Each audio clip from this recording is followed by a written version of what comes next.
જેમ એક પક્ષી જહાજમાં બેસી ગયું અને દરિયામાં જહાજ છે મધ દરિયે જતું રહે, અને પછી એ પક્ષીને એમ થાય કે હવે ઉડીને કિનારે જાઉં. અનંત સાગર હોય, ક્યાંય બેસવાની જગ્યા ન દેખાય, એટલે ઉડીને પાછું જહાજ પર જ આવી જાય. એમ વૈષ્ણવનું ચિત્ત પણ ઘણીવાર ઠાકોરજીના ચરણોને છોડીને સંસારમાં ઉડવાનો પ્રયાસ કરે, પણ પછી ક્યાંય સહારો ન દેખાય એટલે ઉડતું ઉડતું પાછું ઠાકોરજીના ચરણોમાં આવી જાય. આ વૈષ્ણવનું આશ્રય સ્થાન, શરણ સ્થાન, શાંતિ અને આનંદની જગ્યા વૈષ્ણવ માટે ક્યાંક હોય તો એ ઠાકોરજીના ચરણારવિંદ છે. હા, બધાનો સાથ લઈએ, ઉપયોગ કરીએ, સહકાર લઈએ, સલાહ લઈએ. સંસારમાં જીવવા માટે આ બધું જરૂરી છે, પણ વિશ્વાસ તો એક ઠાકોરજી, આશ્રય તો એક માત્ર આપણા શ્રીનાથજી બાબા. ગઈકાલની જે કથાનું દર્શન આપણે કર્યું ને ત્યારબાદ પ્રેમ સરોવર પર આપણે વિવાહ ખેલના ઉત્સવના દર્શન કર્યા, આનંદ કર્યો. બ્રજવાસીઓની આ બહુ પ્રાચીન પરંપરા છે. આને કહેવાય રાસલીલા. જેણે 84 કોષની પરિક્રમા કરી હોય એને ખબર હશે કે જ્યાં જ્યાં પરિક્રમા જાય ત્યાં રોજ રાતના જ્યાં પાલ પડે ત્યાં રાસ થાય. કોઈ પણ લીલા હોય પણ બધું રાસલીલાને અંતર્ગત જ છે. રાસલીલા એટલે કેવલ નૃત્ય નહીં, દાન, માન, ખેલ, હોરી આ બધું રાસને અંતર્ગત આવે. આ બધું મહારાસને અંતર્ગત જ 12 મહિનાના બધા ઉત્સવ આવી જાય. એટલે રોજ એ લીલા થાય. અને નાના નાના બ્રજવાસીના બાળકો એ વિવિધ પ્રકારની એ સ્થળની જ્યાં જ્યાં ઠાકોરજી જે લીલા કરી હોય એની લીલા કરે, અને રોજ ત્યાં વલ્લભપુરા આરતી ઉતારે, એમને વંદન કરે, બધા વૈષ્ણવ વંદન કરે. ત્યારે આપણે ત્યાં એવો ભાવ હોય છે કે ઠાકોરજી સ્વામીજીનો વેશ ધર્યો તો એ સમય એમનામાં એ આવેશ હોય છે. વેશથી પણ આવેશ આવે છે. આપણે કહીએ વૈષ્ણવી વેશ પહેરીને સેવા કરવી, કારણ વેશ ધરવાથી વૈષ્ણવતાનો આવેશ પ્રગટ થાય. એટલે યુનિફોર્મ હોય સ્કૂલમાં, પોલીસોના યુનિફોર્મ હોય, એને એના કર્તવ્યનું ભાન રહે એટલા માટે વેશ હોય છે. આપણે પણ જયારે ધોતી બંડી પહેરીને ફરતા હોઈએ સેવામાં તો આપણે સજાગ રહીએ, હમણાં હું સેવામાં છું. એ વેશથી પણ મન નિગ્રહ થાય છે કે આજ પહેરીને કરું, આજ પહેરીને. આ બધો આગ્રહ કેમ છે? ઠાકોરજીને જરૂર નથી, આપણા મનને જરૂર છે. પ્રભુને કોઈ વસ્તુની આવશ્યકતા નથી. આપણું મન એવું છે ને કે કોઈ કારણ વગર કેન્દ્રિત થતું નથી, એટલે એને ક્યાંક ને ક્યાંક આ બધા નિયમો આપવા પડે છે, જેથી એ નિયમોને પરિધિમાં જ ફર્યા કરે. આપણા વૈષ્ણવી વેશની તો એમ ઠાકોરજીના વેશની જે ચર્ચા કરી રહ્યા છે, અને પ્રાચીન સમયમાં તો હજી એ મુગટ છે જે ઠાકોરજીનો પ્રસાદી મુગટ, અને ધરવામાં આવે, એનાથી રાસ કરવામાં આવે, અને મુગટ ધરવા માત્રથી ભગવદ રૂપ એમને માનવામાં આવે, એમના વંદન કરાય છે. એવા પ્રકારની આપણી પ્રાચીન પરંપરા છે. અને વ્રજમાં આવીએ તો જેમ વ્રજના વિદ્વાનો, શાસ્ત્રીજીઓ, વ્રજવાસીઓ, એમ જ વ્રજની કળાઓને પણ પ્રોત્સાહન મળે એના માટેનો આપણો એક પ્રયાસ હંમેશા રહેવો જોઈએ. અને એટલે વ્રજની આ પારંપરિક કલા જે રાસલીલા છે, અને બહુ પ્રાચીન પરંપરા છે. ખૂબ લાંબા સમયથી આ પરંપરા રાસલીલાની ચાલે છે. અને એટલા માટે આપણો એક ભાવ અમારો બી હતો કે વૈષ્ણવને એના પણ દર્શન થાય. તો કેવા સુંદર ઠાકોરજી ને સ્વામીજી. આ ખરેખર તો 2-3 કલાક ચાલે. આપણે ટ્રેલર જેવું જોયું, બાકી તો આખું 2-3 કલાકની બહુ સુંદર લીલા હોય. બધા સખીજનો ઠાકોરજીને ખીજવે, સ્વામીજીને ખીજવે, પછી ઠાકોરજી સ્વામીજીને મનાવે, સ્વામીજી ઠાકોરજીને મનાવે, અને પછી એમનો વિવાહ થાય. એવી અદ્ભુત સુંદર લીલાઓ ઠાકોરજીની બ્રજવાસીઓના માધ્યમ થકી આપણને એમને જોઈને ભગવત લીલાનું અનુસંધાન થાય છે. આ ભાવ આપણો રહ્યો છે. અને એટલા માટે આપણે વિવાહ ખેલનો ઉત્સવના દર્શન કાલે કર્યા. પ્રેમ સરોવરનું સ્થાન, મહાપ્રભુજીના બેઠકજી પણ ત્યાં, અને પ્રભુએ નૌકા વિહાર ત્યાં કર્યો છે એવો ભાવ પણ ત્યાં છે. ખૂબ સુંદર બધી લીલાઓ છે. તો ગઈકાલે કથાના પ્રસંગમાં રૂક્ષ્મણી વિવાહનો પ્રસંગ આપણે જોઈ રહ્યા હતા. જેમ મેં કહ્યું, 9 વાર પ્રભુએ સહેરો બાંધ્યો. એ નવધા ભક્તિ દ્વારા પ્રભુનું વર્ણન છે. એક એક ભક્તિ થકી પ્રભુના થવાનો પ્રકાર એ જ પ્રભુ સાથેનો વિવાહ છે. વિકારો છે તો સંસ્કારો છે, અને અનેક 16 સંસ્કારો આપણે ત્યાં છે. પણ મહત્વનું એ છે, આ જેટલા પણ સાધનો કરી એનું પરમ ફળ શું? પ્રભુમાં પ્રીતિ પ્રગટે. ભાગવત કહે છે, શ્રમ એ વહી કેવલમ. જે કરવા માત્રથી ગમે તેટલો ઉત્તમ ધર્મ કેમ ન હોય, પણ એનાથી જો ઠાકોરજીમાં પ્રેમની વૃદ્ધિ ન થાય તો શ્રમ એ વહી કેવલમ, તો શ્રમ જ છે.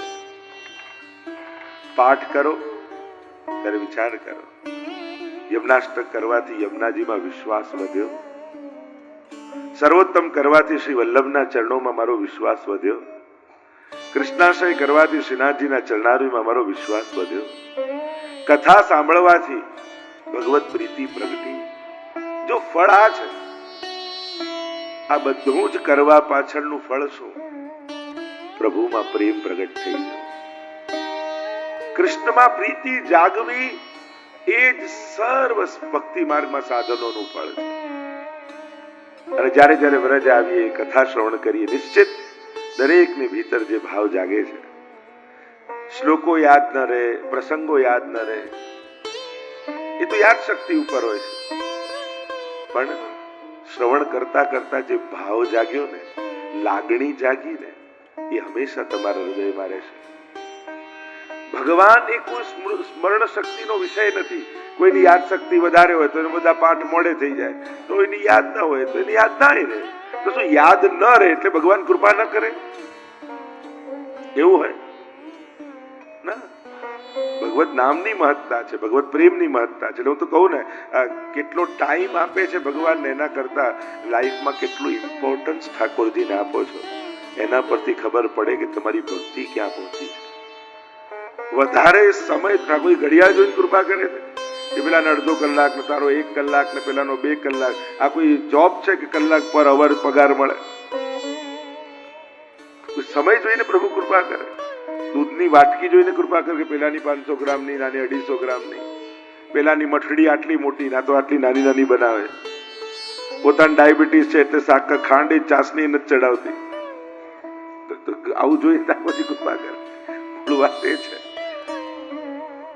આ બધું લૌકિકતા છે. સમર્પણ એ જ અલૌકિક છે. પ્રેમ અને શ્રદ્ધા જ અલૌકિક છે. એની પાછળનું તમારું ઇન્ટેન્શન એ અલૌકિક છે કે નહીં? લૌકિક દેખાતી ક્રિયાઓમાં પણ જો ઇન્ટેન્શન અલૌકિકનું હોય ને, તો એ લૌકિક બંધનકારક નથી. આપણે ત્યાં કામ પર જઉં છું, કમાઈને લાવું ને ઠાકોરજી માટે સુંદર મંદિર બનાવીશ, પ્રભુને લાલ લડાવીશ, મારા વૈષ્ણવને સરસ રીતે રાખીશ, મારા ઘરમાં પણ ઠાકોરજી 5 વૈષ્ણવ આપે, આ ભાવ છે. જોબ પર જાઓ છો, દેખાય છે લૌકિક, પણ એના મૂળમાં તમારો અલૌકિક ભાવ છે, તો એ કર્મ બંધન બનતા નથી. જે કર્મના કેન્દ્રમાં કૃષ્ણ હોય અને ભગવત પ્રીત્યર્થ કર્મ થતા હોય, એ કર્મ બંધન નથી, એ સેવા છે. કર્મ માટે ભરેલું એક એક ડગલું બંધન છે, અને સેવા માટે ભરેલું એક એક ડગલું એ કર્મમાંથી મુક્તિ છે. એ આપણે બાંધેલા કર્મોની એક એક ગાંઠ ખોલે છે, જ્યારે ઠાકોરજી માટે એક એક ડગલું ભરો છો. સમર્પણ ની વાત કરી એટલે ગઈકાલે કહેતો હતો, તુલસી વિવાહ, રૂક્ષ્મણી વિવાહ અને વિવાહ ખેલ, આ 3 પ્રકારના આપણે ત્યાં મનોરથો થાય. તુલસી વિવાહ, દેવ ઉત્થાન એકાદશી આવે, દેવતા જાગે, તુલસીજી અને શાલિગ્રામજીના વિવાહની કથા આવે છે. એ જ રીતે ઠાકોરજીના પ્રસંગો, અહીંયા અનેક પ્રકારના વિવાહના વર્ણન કરવામાં આવે. સૌથી પહેલા તો સગાઈ થઈ. આપણે ત્યાં શ્યામ સગાઈનો મનોરથ થાય છે. બ્યાહ કી બાત ચલાવનાય, ઠાકોરજીના વ્યાહની વ્યાજ ચલાવનાય. અને નક્કી તો ક્યારે થઈ ગયું? પેલું કહ્યું ને કે બરસાને સે આયો ટીકો, કાલે પેલા કહેતા હતા ને, નંદ ઘર ધોટા જાયો ને બરસાને સે આયો ટીકો. કારણ કે રાધાજીને જન્મ તો થયો પણ આંખો ખોલતા નહોતા. જ્યોતિષને બતાવીને પૂછ્યું કે આંખો ક્યારે ખોલે? કે આના થનારા પતિના જન્મના સમાચાર આને મળે ને ત્યારે આંખો ખોલશે. અને જ્યારે નંદ ઘેરા નંદના ધ્વનિ પહોંચ્યા વૃષભાનજીને ત્યાં, અને સાંભળતાની સાથે રાધાજીએ નેત્રો ખોલી લીધા. કીર્તિજી સમજી ગયા કે આનો થનારો પતિ આ જ છે, એટલે વધાઈ આપવા તો ગયા પણ સગન લઈને ગયા. અને યશોદાજીને લાલનને જોઈને એમને ટીકો કર્યો, મરવટ કરી અને ફળ આદિ યશોદાજીને આપ્યું અને કહ્યું કે મારી દીકરી તમારા દીકરાનું આજથી પાકું. એટલે વર્ષાની સે આયો ટીકો એમ કે. અને નક્કી તો થયું. પછી થોડા મોટા થયા તો કે હવે સગાઈ કરો. હવે સગાઈ કરવાની ઠાકોરજી ને સ્વામીજીની. આવ્યા વૃષભાનજી બધો જ સુકનનો સામાન લઈને સગાઈ નક્કી કરવા, અને ઠાકોરજીના ગળામાં મોતીની માળા ધરાવી, તિલક કર્યું. નક્કી કરવા તો આવ્યા છીએ, બસ જુએ તો ઠાકોરજી તો ગોરજથી મંડિત ને ખાલી કાળી કામડી ઓઢી છે ને ધૂળથી કરડાયેલા ગાયોને લઈને. અને વૃષભાનજીને થયું આ નક્કી તો કર્યું છે પણ આની પાસે કંઈ છે કે નહીં. એટલે યુક્તિ કરતા ગયા કે તમને જે બસરાઈ મોતીની માળા અમે પહેરાઈ છે એનો મહેલ બાંધીને રાખો તો અમારી દીકરીને પરણાવીશું, અને અમે કાલે જ આવીએ.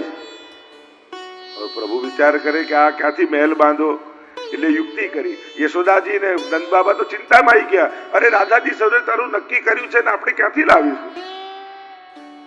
ઠાકોરજીએ મોતી તોડ્યા માળા અને પાછળ ખેતર હતું એમાં વિખેરી દીધા. અને વિખેરી દીધા ત્યાં તો સવાર પડે મોતીના અનેક છોડ ઉગ્યા ને ઝુમખા મોતીના ઉગે છે. અને એ મોતીમાંથી સ્વામીજી માટે આખો મહેલ બનાવ્યો. અને સ્વામીજી ને વૃષભાનજી ને કીર્તિજી આવ્યા અને કહ્યું જો આ મોતીનો મહેલ તૈયાર છે, એટલે જ શ્રીનાથજીમાં વલ્લભકુલને રહેવાની જગ્યા છે એને મોતી મહેલ કહેવામાં આવે છે. કારણ કે સ્વામીજીનો મહેલ બનાવ્યો હતો ઠાકોરજીએ મોતીનો, એટલે આજે પણ નામ કે મોતી મહેલ. આવી અનેકવિધ પ્રકારની સુંદર સુંદર લીલાઓ, કથાઓ. આપણે ત્યાં કોઈ નામ હોય, કોઈ સ્થાન હોય, એ દરેકની પાછળ કોઈ ને કોઈ પ્રસંગ છે. પ્રભુના શૃંગાર હોય, પ્રભુની સામગ્રી હોય, વસ્ત્રો અનેક પ્રકારના છે.